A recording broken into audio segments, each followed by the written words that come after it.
তো গাইজ আজকে আমরা করলাম একটা ছোট্ট পিকনিক। তো প্রথমে রাজুদা দেবাঙ্কু মিলে আদা রসুন পেঁয়াজগুলো কেটে নিল, তারপরে আমরা মশলাপাতি নিয়ে চলে আসলাম হচ্ছে পিকনিক স্পটে। আর পিকনিক স্পটে এসে আমরা প্রথমে আগে মাংসটা ধুয়ে নিই। তো 3-4 জন মিলে একসাথে বসে তাড়াতাড়ি করে মাংসটা ধুয়ে নিচ্ছি, কারণ অনেকটা দেরি হয়ে গেছে আজকে আমাদের। তো তাড়াতাড়ি মাংসটা ধুয়ে আমরা কড়াইতে একটু তেল দিয়ে নিলাম, যাতে তেলটা তাতে করে গরম হয়। তো তেলটা যতক্ষণে গরম হচ্ছে ততক্ষণে আমরা আলুটা কেটে আমরা আলুটা ভালো মতো ধুয়ে নিই। তো আমাদের বাসনপত্র কম থাকায় একটু আলুটা জোগাড়ু পদ্ধতিতে ধুয়ে নিলাম। তো তারপর আলুগুলো গরম তেলে আমরা হালকা করে ভেজে নিলাম। তো হালকা করে ভেজে নেওয়ার পরে আমরা আলুগুলোকে একটা প্লেটে তুলে রাখলাম। তো আলুগুলো তোলার পর সেই তেলে আবার হচ্ছে পেঁয়াজগুলো একটু হালকা করে ভেজে নিচ্ছি। আর আমাদের এই উনুনটা হচ্ছে তোমাদের আজ তেমন আসছে না, তাই পাশের একটা উনুন বানানো হচ্ছে। তো এই হচ্ছে কাঠ আনা হয়েছে, তো এর পরবর্তীকালে এই উনুনে আমাদের রান্না হবে। তো পেঁয়াজটা একটু ভালো করে ভেজে নেওয়া হচ্ছে। তারপর পেঁয়াজটা ভালো মতো ভাজার পর তার মধ্যে দিয়ে দিলাম হচ্ছে আদা রসুন লঙ্কা সব পেস্ট একদম সব দিয়ে দিলাম। আর এদিকে উনুনটা ধরানো হচ্ছে। তো উনুনের মধ্যে দুটো বাঁশ দেওয়া হলো, তো সেই বাঁশ দুটোকে এখন ভালো মতো করে ধরানো হচ্ছে যাতে আগুনটা ভালো করে ধরে। আর উনুনটা ভালো করে ধরে যাওয়ার পর এই উনুনেই হচ্ছে বাকি রান্নাটা হবে।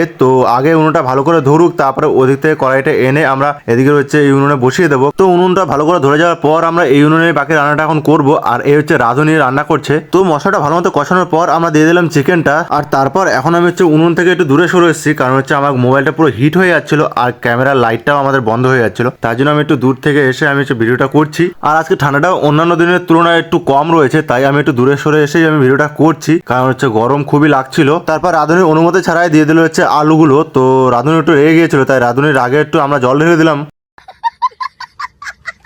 তো যাই হোক, আর একটু মাংসতে জল লাগবে তাই একটু জল দিচ্ছে। আর এদিকে দেখো মাংসটা প্রায় হয়ে এসছে। তো আর 10-15 মিনিট রাখলেই মাংসটা পুরো হয়ে যাবে। আর এই হচ্ছে কষা মাংস আর মুড়ি, উফ যা খেতে লাগে না, তোমরা ওটা খেয়ে দেখো, তোমাদেরও সেই লাগবে। আর মাংসটা তো হেভি হয়েছিল, আর মাংসতে হয়ে গেছিল বেশি ঝাল। তো আমি ঝাল খেতে পারি না, তো দেখো আমার কপাল টপাল পুরো ঘেমে একাকার হয়ে গেছি। তো গাইজ আমি এখন বাড়ি ফিরছি। তো আমাদের পিকনিকটা ছোটখাটো একটা পিকনিক ছিল, তো পিকনিকটা শেষ হয়ে গেছে। তো এখন হচ্ছে বাড়ি ফিরছি। তো চলো তাদের বাড়ি যাওয়া যাক। আর এখন হচ্ছে ঘাটের দিকে যাব। তো 11টা পর্যন্ত ঘাট চলে, এখন প্রায় 10:30 বাজে। তো আমি ফেরিতে পেয়ে যাবো। তো চলো তাড়াতাড়ি যাওয়া যাক। আর হচ্ছে আজকে ব্লগটা এইটুখানি। ভিডিওটা ভালো লেগে থাকে তবে লাইক শেয়ার সাবস্ক্রাইব করে দিও। Okay bye.